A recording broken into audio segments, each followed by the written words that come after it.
Hello दोस्तों, नमस्कार। मैं शुभम शर्मा आप सबका कॉन्सेप्ट ट्यूटोरियल के यूट्यूब चैनल में हार्दिक स्वागत करता हूं। जैसे कि मैंने आपसे कहा था कि हम आगामी गत परीक्षाओं के लिए भारत के सामान्य ज्ञान और छत्तीसगढ़ के सामान्य ज्ञान की प्रॉपर तैयारी यूट्यूब के माध्यम से करेंगे। उसी की कड़ी में भारत के इतिहास में आधुनिक भारत के इतिहास की 2 वीडियोस आ गई है। आज तीसरी वीडियो मैं लेके फिर से आया हूं। आप प्रॉपर पढ़ते रहिए दोस्तों, मैं आपको वीडियो के माध्यम से पढ़ाते रहूँगा। उसी कड़ी में ही हम छत्तीसगढ़ के सामान्य ज्ञान को भी पढ़ रहे हैं, जिसमें जनजाति की वीडियो आ चुकी है। 2 वीडियो आ गई है दोस्तों, जाके देखिए अगर आप नहीं देखे होंगे और भारत के इतिहास को भी आपने नहीं देखा होगा तो एक बार जरूर जाके देखिए। बहुत ही अच्छी वीडियो है जिसे आपका MCQ based questions easily solve हो जाएंगे और आपके एग्जाम में कोई भी क्वेश्चंस आप मिस नहीं करेंगे। चलिए दोस्तों, उसी भारत के इतिहास में इससे पहले हमने पुर्तगाली और डच कंपनियों का राजनीतिक और व्यापारिक सत्ता बहुत अच्छे से देख लिया था। आज हम तीसरी कंपनी जो रही अंग्रेज कंपनी या ब्रिटेन की कंपनी जो रही, उनकी राजनीतिक सत्ता पे एक प्रकाश डालते हैं और उसको बहुत अच्छे से पढ़ते हैं ताकि आपका जो एग्ज़ाम में आने वाले क्वेश्चन हैं वो इजीली सॉल्व हो जाए। चलिए दोस्तों, समझिएगा। आपके जो यूरोप रहे, यूरोप में आपका पुर्तगाली और डच कंपनी आ गए थे। यूरोप में ही अब ब्रिटिश कंपनी क्या था, British company cape of good hope होते हुए हम पूर्वी देश में व्यापार करने के लिए आते हैं। पूर्वी देश यानी कि भारत में व्यापार करने के लिए आते हैं। कब आते हैं ध्यान दीजिएगा दोस्तों। 30 दिसंबर 1600 ईस्वी में महारानी एलिजाबेथ प्रथम के समय ब्रिटिश व्यापारिक कंपनी की स्थापना होती है, जिसका मुख्य उद्देश्य पूर्वी देशों में जाके अर्थात भारत में जाके व्यापार करना होता है। ठीक है दोस्तों, उसके बाद वो भारत की ओर क्या हो जाते हैं, अग्रसर हो जाते हैं। इसके बाद ध्यान दीजिएगा, आपकी जो महारानी एलिजाबेथ हैं, महारानी एलिजाबेथ की 1603 में ही क्या हो जाती है, मृत्यु हो जाती है। 1603 में महारानी एलिजाबेथ की मृत्यु हो गई और उसके बाद ब्रिटेन के राजा बनते हैं जेम्स प्रथम नाम के ब्रिटेन के राजा बनते हैं। ठीक है, अब जेम्स प्रथम जैसे ही राजा बनते हैं तो व्यापारिक कंपनी जो आपकी पूर्वी देशों में व्यापार करने के लिए स्थापित की हुई होती है ब्रिटेन के द्वारा, उन कंपनी को 15 वर्ष के व्यापार करने का अधिकार प्राप्त होता है। कहाँ से? आपका इंग्लैंड से या ब्रिटेन की सरकार से, या ब्रिटेन के जो महारानी थी वो 15 वर्ष की व्यापार करने के लिए इनकी स्थापना की होती है कि ये पूर्वी देश में आप क्या घूम घूम के या फिर विचरण करके व्यापार करेंगे। सभी देश की आर्थिक स्थिति को देखते हुए उनकी व्यापारिक सत्ता स्थापित करेंगे। ठीक है दोस्तों, इसके बाद समझिएगा, जो जेम्स प्रथम आपके राजा बनते हैं 1603 में आपके जेम्स प्रथम राजा बनते हैं, तो जेम्स प्रथम ने एक दूत भारत भेजते हैं। अब इस समय एक चीज़ समझिएगा, जिस समय आपकी इस कंपनी की स्थापना होती है उस समय भारत की स्थिति कैसी होती है। भारत की स्थिति, भारत में उस समय मुगल वंश का शासन होता है। मुगल वंश में जिस समय आपकी कंपनी की स्थापना होती है उस समय मुगल वंश में शासन करते हुए रहते हैं अकबर महान या बादशाह अकबर। ध्यान रखिएगा दोस्तों, बादशाह अकबर कंपनी की स्थापना के समय शासक रहते हैं। ठीक है, और उसके बाद अकबर की 1605 ईस्वी में आपकी क्या हो जाती है, मृत्यु हो जाती है। और उसके बाद शासक बनते हैं कौन, उनके पुत्र जहांगीर, बादशाह जहांगीर। ठीक है दोस्तों, तो यहीं पास आपके इधर आइएगा, इधर से समझिएगा, राजा जो जेम्स प्रथम होते हैं ये एक दूत भेजते हैं। कहाँ भेजते हैं, भारत भेजते हैं आपका व्यापार करने की अनुमति प्राप्त करने के लिए भारत एक दूत भेजते हैं। और वह दूत होता है 1608 में, वो कहाँ जाता है, 1608 में तत्कालिक मुगल बादशाह राजा जहांगीर के दरबार में पहुंचता है, क्योंकि 1605 में तो अकबर की मृत्यु हो जाए रहती है। 1605 में अकबर की मृत्यु हो जाए रहती है। ठीक है दोस्तों, इसके बाद समझिएगा, जो कैप्टन हॉकिंस हैं ये आपके राजा जहांगीर के दरबार में पहुंचते हैं। लेकिन ध्यान रखिएगा, यहाँ जो तत्कालिक ब्रिटेन के राजा जेम्स को यह ज्ञात होता है कि आपका भारत में अकबर का अकबर का ही शासन चल रहा है। तो वो क्या है, आपकी जो अनुमति पत्र लेके जा रहते हैं वो अकबर को ही संबोधित किए हुए रहते हैं और भारत पहुंचते हैं। लेकिन 1608 में भारत पहुंचते हैं। कौन उनके दूत रहते हैं? Captain Hawkins. कैप्टन हॉकिंस उसके दूत रहते हैं जो 1608 में भारत पहुंचते हैं। लेकिन क्या है, 1605 में ही अकबर महान की मृत्यु हो जाए रहती है। अकबर महान की जब 1605 में मृत्यु हो जाती है तो जहांगीर शासक बनते हैं। तो वो अनुमति पत्र होता है दोस्तों, उस अनुमति पत्र में अकबर का जिक्र हुआ रहता है, लेकिन उस समय तात्कालिक मुगल बादशाह रहते हैं जहांगीर। तो कैप्टन हॉकिंस आपके जहांगीर के दरबार में पहुंचते हैं। तो जहांगीर ने अकबर के नाम के अनुमति पत्र देखकर आपका क्या हो जाते हैं, ये जो आए रहते हैं कैप्टन हॉकिंस, उनको भारत में व्यापार करने की अनुमति प्रदान कर दी जाती है। और जहां तात्कालिक मुगल बादशाह जहांगीर ही रहे जिन्होंने एक कैप्टन हॉकिंस को 1608 में भारत में व्यापार करने की अनुमति प्रदान कर दी। यहां से ध्यान रखिए क्वेश्चन दोस्तों, दो क्वेश्चन बनते हैं। दो क्वेश्चन कौन कौन से बनते हैं? तो आपके जिस समय कंपनी की स्थापना हुई उस समय भारत में किस वंश का शासन था? तो मुगल वंश का शासन था। और उस समय तात्कालिक राजा कौन थे? तो अकबर महान या बादशाह अकबर, तात्कालिक मुगल बादशाह अकबर शासक थे। और जिस समय आपके कंपनी ने यहाँ व्यापार करने की अनुमति प्राप्त करने के लिए कैप्टन हॉकिंस को भेजा, उस समय शासक थे आपके राजा जहांगीर। तो ये दो क्वेश्चंस आपके पेपर में बन सकते हैं। एक और क्वेश्चन बन सकता है कि महारानी एलिजाबेथ की मृत्यु कब हो जाती है? तो 1603 में आपकी महारानी एलिजाबेथ की मृत्यु हो जाती है और आपके फिर राजा बनते हैं जेम्स प्रथम। जेम्स प्रथम ही वो व्यक्ति रहते हैं दोस्तों जिन्होंने अपने दूत कैप्टन हॉकिंस को तात्कालिक मुगल बादशाह राजा जहांगीर के राजा अकबर के दरबार में भेजा गया रहता है। लेकिन उस समय की स्थिति ज्ञात न होते हुए वो राजा जहांगीर का शासन चलते हुए रहता है, क्योंकि 1605 में आपकी अकबर की मृत्यु हो जाती है। आपके एग्जाम में ये क्वेश्चन बन सकता है, ध्यान दीजिएगा दोस्तों। ठीक है, अब जब अनुमति 1608 में आपका कैप्टन हॉकिंस को अनुमति मिल जाती है व्यापार करने की, तो मैंने आपको बताया है कि फिर ये एक फैक्ट्री की स्थापना करते हैं या अपनी कोठी बनाना चाहते हैं। तो राजा जहांगीर ने ही आपका 1608 में सूरत में कोठी बनाने की अनुमति दे दी थी। लेकिन ये प्रथम कोठी बनाने की अनुमति तो मिली थी, लेकिन आप जानते हैं कि 1611 में पहली फैक्ट्री बन के तैयार कौन सी हुई है? बन के तैयार आपकी मुसलीपट्टनम की फैक्ट्री हुई है।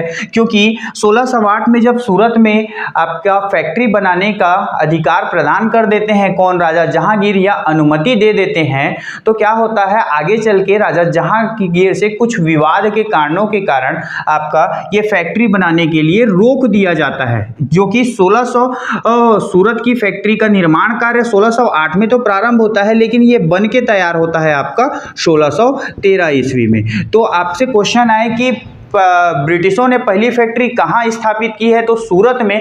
लेकिन अगर आपसे ये क्वेश्चन पूछा जाता है कि ब्रिटिशों ने अपनी पहली पूर्ण फैक्ट्री जो स्थापित कर ली या तैयार कर ली, तो आपका वो 1611 का मुसलीपट्टनम की फैक्ट्री रही है। ये आपकी बाद में, उससे बाद में बनके तैयार हुई है। कौन सी फैक्ट्री? आपकी सूरत की फैक्ट्री। ठीक है दोस्तों, आपका अंग्रेजों को अनुमति मिल गई और ये आपका व्यापार करने लगे। इसके बाद जो राजा जेम्स प्रथम रहते हैं दोस्तों, जेम्स प्रथम ने एक और दूत भेजते हैं ये 1615 में तत्कालिक आपके बादशाह राजा जहांगीर के दरबार में, जो व्यापार में रियायत प्राप्त करने के लिए आए रहते हैं। जो कि व्यापार में रियायत प्राप्त करने के लिए जो प्रस्ताव राजा जहांगीर के समीप रहते हैं, वह प्रस्ताव को राजा जहांगीर ने मंजूरी दे देते हैं। और मंजूरी दे देते हैं तो ये आपके जो सफल दूत सर टॉमस रो आए रहते हैं। तो याद रखिएगा, राजा जहांगीर के दरबार में दो दूत आए थे। एक थे आपके 1608 में हॉकिंस और कैप्टन हॉकिंस थे, और 1615 में सर टॉमस रो आए थे।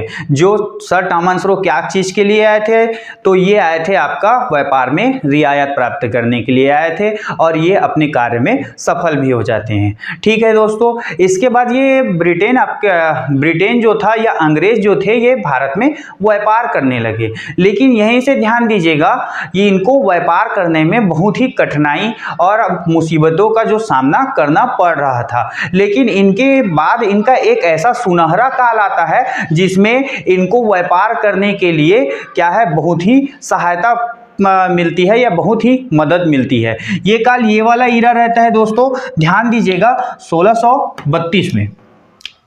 1632 में गोलकुंडा के जो शासक रहे हैं, गोलकुंडा के शासक से ये क्या है आपका एक शाही फरमान प्राप्त करते हैं। शाही फरमान का मतलब है एक अधिकार पत्र प्राप्त करते हैं और वह अधिकार पत्र यह रहता है कि गोलकुंडा में इनको मुफ्त मतलब मुफ्त या निःशुल्क व्यापार करने की अनुमति मिल जाती है। यहीं से अंग्रेजों की व्यापारिक सत्ता जो रहती है वो सशक्त होती है और भारत में फिर से यह व्यापार करने लगते हैं। ठीक है दोस्तों, इसके बाद ध्यान दीजिएगा आपका इनका एक गोल्डन ईरा और चलता है जहां से भारत की स्थिति ही ये परिवर्तन कर देते हैं।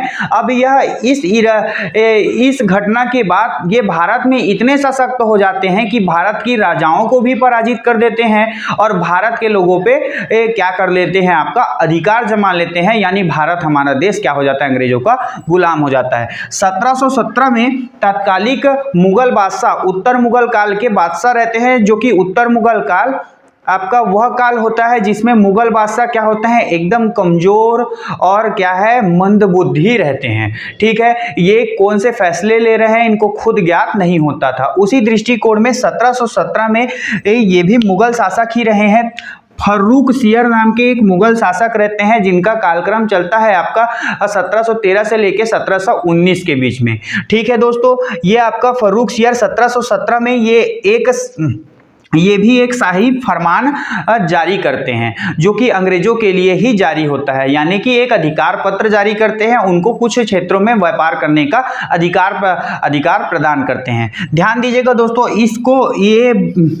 इसमें अंग्रेजों के लिए यह अधिकार पत्र को लेने या व्यापारिक रियायत प्राप्त करने के लिए आए रहते हैं जॉन सरमन उस समय ब्रिटिश के क्या रहते हैं, दूत रहते हैं, जो कि एक दूत यानी वह होता है जो अपने देश में कुछ कार्यों की अनुमति लेने के लिए दूसरे देश में जाता है या दूसरे राज्य में जाता है या दूसरे आपके साम्राज्य में जाता है और कुछ क्षेत्रों में रियायत प्राप्त करता है। आज भी हमारे देश के दूत क्या है, अमेरिका, चाइना, ब्रिटेन जैसे देशों में जाके कुछ रियायतें प्राप्त करते हैं, कुछ संबंध स्थापित करते हैं। तो आज में जिस प्रकार चल रहा है उसी प्रकार प्राचीन काल से भी चलते आ रहा है, ऐसा आप समझ सकते हैं। ध्यान दीजिएगा दोस्तों, आपका जो जॉन सरमन रहे ये फर्रुखसियर के पास व्यापारिक रियायत प्राप्त करने के लिए जाते हैं। इसके बाद फर्रुखसियर इनको व्यापारिक रियायत प्राप्त कर देते हैं, उसी को हम शाही फरमान या अधिकार पत्र के नाम से जानते हैं। ध्यान दीजिएगा दोस्तों, शाही फरमान जो प्रदान करते हैं यहीं से अंग्रेजों की स्थिति ही परिवर्तित हो जाती है। भारत में क्या क्या स्थिति परिवर्तित हो जाती है हम देखते हैं। इसमें जो शाही फरमान में क्या क्या मुख्य इसके बिंदु रहे हैं। पहले बिंदु रहा है 3000 रुपये वार्षिक दीवानगी पे, आपका दीवानगी मतलब कर पे 3000 रुपये वार्षिक कर पे आपका बंगाल वाले एरिया में व्यापार करने की अनुमति प्रदान कर देते हैं। किस वाले एरिया में? बंगाल वाले एरिया में व्यापार करने की अनुमति प्रदान कर देते हैं। इसके बाद दूसरा देखिएगा 10,000 रुपये वार्षिक दीवानगी या वार्षिक कर पे, जिसको वो मुगल बादशाह फर्रुखसियर को वार्षिक में 1 वर्ष बाद अदा करेगा। उस कर पे कितना? 10,000 रुपये वार्षिक कर पे आपका 10,000 रुपये वार्षिक कर पे सूरत में व्यापार करने की अनुमति प्रदान कर देते हैं। कहाँ? सूरत में व्यापार करने की अनुमति प्रदान कर देते हैं। ठीक है दोस्तों, और इसके बाद वो लास्ट में क्या करते हैं, एक ऐसा फरमान जारी कर देते हैं जहां से आपके मुगलों का अस्तित्व ही खतरे पे दिखाई देने लगता है। वो अंतिम फरमान ये रहता है कि ब्रिटिशों को यह अनुमति प्रदान कर देते हैं कि बंबई वाले एरिया से लेके पूरे भारत में अपने सिक्के, जो उनके स्वयं के सिक्के रहे उनको आपका जारी करने की अनुमति प्रदान कर देते हैं, जिससे आपकी तात्कालिक साम्राज्य की स्थिति ही क्या हो जाती है, या अस्तित्व ही खत्म हो जाती है। 3 इनके मुख्य बिंदु रहे। पहला आपका 3000 रुपये वार्षिक दीवानगी पे बंगाल में व्यापार करने की अनुमति। दूसरा आपका 10,000 रुपये वार्षिक दीवानगी पे सूरत में व्यापार करने की अनुमति। और तीसरा आपका बंबई में स्वतंत्र सिक्के जारी करने की अनुमति दे दी गई, जो कि पूरे भारत में स्वतंत्र सिक्के जारी कर सकते हैं, ऐसा भी फरमान में कहा गया। तो यहीं से आपकी ब्रिटिशों की स्थिति भारत में क्या होने लगी, मजबूत होने लगी। अब ब्रिटिश साम्राज्य विस्तार देख रहे थे और यही उनका मुख्य बिंदु था जहां से वो साम्राज्य विस्तार करने जा रहे थे। ठीक है दोस्तों, इतना समझ में आया होगा। अंग्रेज अपनी स्थिति और मजबूत करने के लिए दोस्तों यूरोप में एक वैवाहिक संबंध बनाते हैं, जिससे उनकी स्थिति भारत में मजबूत हो जाती है। ध्यान रखिएगा, अंग्रेज ना ऐसे आपके रणनीति अपनाते थे, वह रणनीति बोलो या सहयोग बोलो, इन सहयोग से भारत में व्यापार करना और भारत में साम्राज्य विस्तार करना क्या हो गया था, बहुत ही उनके लिए सरल हो गया था। और जो सरल चीज है उसको तो हर इंसान करना ही चाहता है। ठीक है दोस्तों, यहां से समझिएगा, जो यूरोप में एक विवाह होता है 1661 में विवाह होता है। ठीक है, ब्रिटेन के जो आपके महाराज रहे बोल दीजिए, या ब्रिटेन के जो प्रिंस रहे, उनका चार्ल्स द्वितीय का विवाह आपके पुर्तगाली राजकुमारी, ब्रिटेन के राजा चार्ल्स द्वितीय का विवाह पुर्तगाली राजकुमारी कैथरीन से हो जाता है। किससे हो जाता है, कैथरीन से हो जाता है। कब हो जाता है, 1661 ईस्वी में होता है, ध्यान दीजिएगा। ठीक है, और कैथरीन से होता है विवाह, तो इनको लाभ क्या होता है, तो लाभ ये होता है कि उस समय इनको दहेज के रूप में भारत का बंबई क्षेत्र प्राप्त हो जाता है। किनको, इंग्लैंड को प्राप्त हो जाता है, मतलब ब्रिटेन को भारत का बंबई क्षेत्र अंग्रेजों को प्राप्त हो जाता है दहेज के रूप में। पुर्तगाली लोग भारत का बंबई क्षेत्र को दहेज के रूप में अंग्रेजों को दे देते हैं। ठीक है दोस्तों, और अंग्रेज सरकार यह कहती है, या ब्रिटेन गवर्नमेंट ये करती है कि 1661 में इनको प्राप्त हुआ। 1668 ईस्वी में जो आपकी कंपनी थी, हमारी कंपनी थी ईस्ट इंडिया कंपनी को 10 पाउंड वार्षिक किराया पर, ठीक है, 10 पाउंड वार्षिक किराया पर यह जो बंबई क्षेत्र है उसको कंपनी को सौंप देती है। अब कंपनी का एक अधिकार हो जाता है कि वो बंबई वाले क्षेत्र में भी क्या कर सकते हैं, आपका व्यापार कर सकते हैं, स्वतंत्र रूप से व्यापार कर सकते हैं। ठीक है दोस्तों, यहां से इनको क्या मिल गया, आपका इधर देखिए बंगाल वाला क्षेत्र मिल ही गया था, इधर सूरत वाले क्षेत्र पे व्यापार कर रहे थे, बंबई में सिक्का जारी करने की अनुमति मिली थी। अब बंबई में स्वतंत्र व्यापार करने की भी अनुमति मिल गई। तो यहां से तो अब ब्रिटेन क्या है, धीरे धीरे भारत में बढ़ते जा रहा है। ठीक है दोस्तों, यहां से याद रखिएगा, जो ये फर्रुखसियर का फरमान है दोस्तों, इसको ब्रिटिश लोग क्या कहते हैं, मेगना कार्टा कहते हैं। भारत में साम्राज्य विस्तार या व्यापार करने का मेगना कार्टा मतलब ही होता है आपका अधिकार पत्र को इंग्लिश में मेगना कार्टा की संज्ञा दी गई है। ब्रिटेन इसको मेगना कार्टा के नाम से ही जानता है। ठीक है दोस्तों, विवाह वाला पॉइंट भी देख लीजिए, इधर आपका इनका शाही फरमान वाला पॉइंट हो गया, यहां से आपकी कोठी वाली पॉइंट हो गई।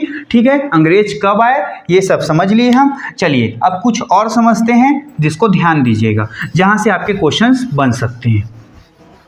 आपने विवाह वाला फैक्ट देख लिया, यहीं से ध्यान दीजिएगा 1668 में एक घटना घटती है जिसको आपको जानना बहुत इंपॉर्टेंट है। अंग्रेजों का संबंध अभी तक जो 3 मुगल बादशाह देखे हैं हम, उनसे बहुत ही मधुर रहे हैं। बादशाह अकबर से, बादशाह जहांगीर से और बादशाह फर्रुखसियर से। इन मुगल बादशाहों ने अंग्रेजों को व्यापार करने में सहायता प्रदान की, लेकिन एक मुगल बादशाह ऐसे भी रहे हैं जिन्होंने अंग्रेजों को व्यापार करने में सहायता प्रदान नहीं की, जबकि अंग्रेजों की बढ़ रहे प्रभुत्व को उन्होंने दबाने की कोशिश की और उन्होंने एक युद्ध भी किया था। ध्यान दीजिएगा दोस्तों, ये मुगल बादशाह कोई और नहीं, जिसको आप जानते हैं औरंगजेब हैं। ये औरंगजेब ही हैं। औरंगजेब ने अंग्रेजों का वो अंग्रेज अब सब तरफ व्यापार करने के लिए बढ़ रहे थे। ठीक है दोस्तों, तो ये हुगली वाले क्षेत्र में, जो कोलकाता का हुगली वाले क्षेत्र हैं, इसमें भी व्यापार कर रहे थे, इनका जहाज का आवागमन हो रहा था। यही पास ये चीज़ ना अंग्रेजों के औरंगजेब को खटकने लगी। अंग्रेजों की यह चीज़ औरंगजेब को खटकने लगी।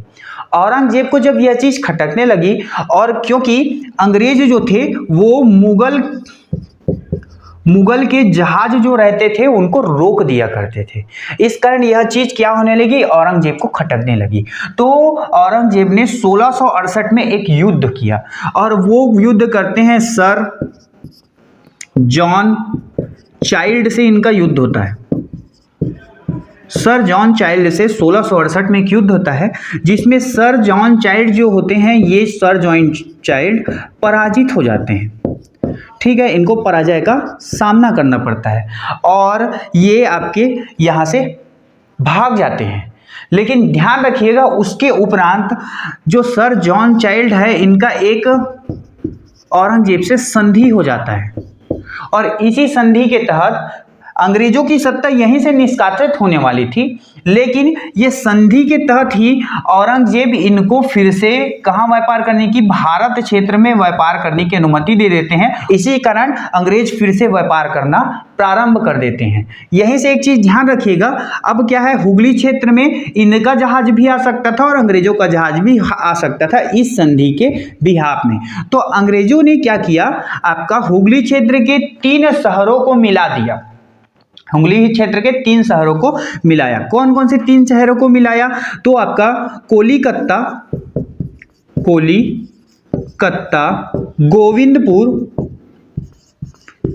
गोविंदपुर और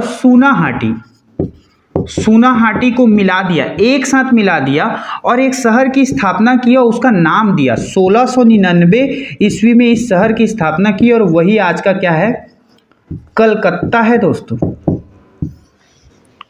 ठीक, पहले का नाम आपका कोलकाता हुआ करता था, आज इसको कलकत्ता के नाम से जानते हैं, या आज कोलकाता कहते हैं, पहले इसको कलकत्ता के नाम से जानते थे। कौन कौन से 3, कोलिकत्ता, सूनाहाटी और गोविंदपुर को मिला दिया अंग्रेजों ने, और 1699 में कलकत्ता शहर की स्थापना की, जिससे औरंगजेब भी क्या थे, आपके खुश थे, या इनको स्थापना करने के लिए अनुमति प्रदान कर चुके थे।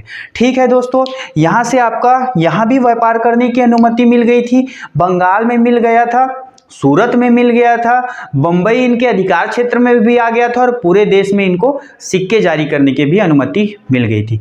यहाँ से अंग्रेज का अब भारत के कुछ कुछ क्षेत्रों में क्या हो गया था, अधिकार हो गया था। देखिएगा कहाँ कहाँ अधिकार हो गया था। यहाँ से देखिए, ये आपका भारत में दक्षिण भारत का मैप है, ध्यान दीजिएगा, ये दक्षिण भारत का मैप है। दक्षिण भारत में ये आपका कलकत्ता वाले हिस्से में अब अंग्रेजों का अधिकार हो चुका था। ये आपका ध्यान दीजिएगा, मद्रास वाले हिस्से में आपका अंग्रेजों का अधिकार हो चुका था। ठीक है दोस्तों, और ये आपका बंबई वाले हिस्से में भी क्या हो गया था, अंग्रेजों का अधिकार हो गया था। अब अंग्रेज यहाँ अधिकार कर लिए थे, तो ध्यान दीजिएगा, यहाँ वो ना अब अपना साम्राज्य भी देख रहे थे, तो अंग्रेजों ने अधिकार क्षेत्र को प्रेसिडेंसी कहना प्रारंभ कर दिया। क्या कहना प्रारंभ कर दिया, प्रेसिडेंसी कहना प्रारंभ कर दिया। अंग्रेजों ने अपनी पहली प्रेसिडेंसी कलकत्ता को बनाई, यह अंग्रेजों की पहली प्रेसिडेंसी थी। ठीक है, दूसरी आपकी मद्रास और तीसरी आपकी बंबई प्रेसिडेंसी थी। ठीक है, ध्यान दीजिएगा दोस्तों, कलकत्ता प्रेसिडेंसी का मुख्य अधिकारी बनाया उन्होंने आयर को। आयर नाम के व्यक्ति थे, इनको कलकत्ता प्रेसिडेंसी का हेड नियुक्त कर दिया, या मुख्य अधिकारी नियुक्त कर दिया। और यहीं से ध्यान दीजिएगा, इन्होंने जब कलकत्ता, मद्रास और बंबई को प्रेसिडेंसी के रूप में आपका क्या कर दिया, यहीं से ध्यान दीजिएगा दोस्तों, इन्होंने कलकत्ता, मद्रास और बंबई को अंग्रेजी प्रेसिडेंसी के रूप में जब क्या कर दिया, आपकी स्थापित कर दिया, तो इन्होंने यहाँ 3 किले भी बनवाए। जहाँ अंग्रेजों ने अपनी प्रेसिडेंसी में अब किलाबंदी भी प्रारंभ कर दी और 3 किले बनाए। एक पहला किला आपका कलकत्ता में बनाया, जो कि मैंने यहाँ लिखा हुआ है, ठीक है। वो किला था आपका फोर्ट विलियम किला, ठीक है। कलकत्ता में कौन सा किला बनाते हैं, तो कलकत्ता में बनाते हैं आपका फोर्ट विलियम किला, ठीक है दोस्तों। और इन्होंने आपका मद्रास में बनाया फोर्ट जॉर्ज किला, ठीक। फोर्ट जॉर्ज किला या फोर्ट विलियम किला, ठीक है दोस्तों, या फोर्ट जॉर्ज किला। मद्रास में ये बनाते हैं आपका फोर्ट सेंट जॉर्ज किला ही रहता है ये, ठीक है, फोर्ट सेंट जॉर्ज के नाम से। और याद रखिएगा, एक किला ये बनाते हैं आपका पांडिचेरी में, ठीक है, जिसका आज का नाम पुदुचेरी है, ठीक है। पांडिचेरी में ये बनाते हैं आपका फोर्ट लुई किला बनाते हैं। और ये आपकी इन सब जहां जहां इन्होंने किला का निर्माण करते हैं, वह इनकी प्रेसिडेंसी होती है। 3 इनकी प्रेसिडेंसी रहती है दोस्तों, एक आपका कलकत्ता, एक आपका मद्रास और एक आपका बंबई प्रेसिडेंसी होती है। यहां से अंग्रेजों की विस्तृत जानकारी समाप्त हो जाती है, जिसको आपको जानना चाहिए कि अंग्रेजों की इसी विस्तृत जानकारी से आपके एग्जाम में MCQ बेस्ड क्वेश्चंस बनेंगे दोस्तों, जिसको आप आसानी से बना सकते हैं। वीडियो को अच्छे से देखिएगा, ठीक है। वीडियो अच्छा लगे तो कमेंट जरूर करिएगा दोस्तों। इसके बाद हमको आपका अंग्रेजों का संघर्ष देखना है, जिससे अंग्रेज क्या करते हैं, साम्राज्य विस्तार करते हैं। तो अंग्रेजों का संघर्ष फ्रांसीसियों से होता है, जिसको हम आंग्ल कर्नाटक युद्ध के नाम से जानते हैं। इससे पहले अंग्रेजों का संघर्ष साम्राज्य विस्तार के दृष्टिकोण से किससे हुआ था, डचों से हुआ था, जिसको इससे पहले वाले वीडियो में हमने देखा, जिसको आप जानते हैं 1759 में आपका एक युद्ध हुआ था, जिस युद्ध को हम बेदरा के युद्ध बोलते हैं, जहां से डचों की सत्ता भारत से निष्कासित हो गई थी, डच भारत से समाप्त हो गए थे। इसी प्रकार अंग्रेज अपने साम्राज्य विस्तार के लिए फ्रांसीसियों से भी युद्ध करेंगे, जिसको आंग्ल कर्नाटक युद्ध के नाम से हम जानते हैं, जिसको हम आने वाले नेक्स्ट वीडियो में फ्रांसीसी का पूरा आपका राजनीतिक व्यापारिक डिटेल के साथ में और उनके अंग्रेजों के मध्य हुए युद्ध के साथ में देखेंगे। वीडियो अच्छा लगे तो दोस्तों कमेंट करिएगा, लाइक करिएगा और मेरे YouTube चैनल को सब्सक्राइब करिएगा। पढ़ते रहिएगा दोस्तों, वीडियो को अच्छे से देखिएगा, समझिएगा, इससे आपके सारे MCQ बेस्ड क्वेश्चन इजीली क्या हो जाएंगे, बन जाएंगे, आपके कवर भी हो जाएंगे। ठीक है दोस्तों, थैंक यू सो मच, पढ़ते रहिएगा।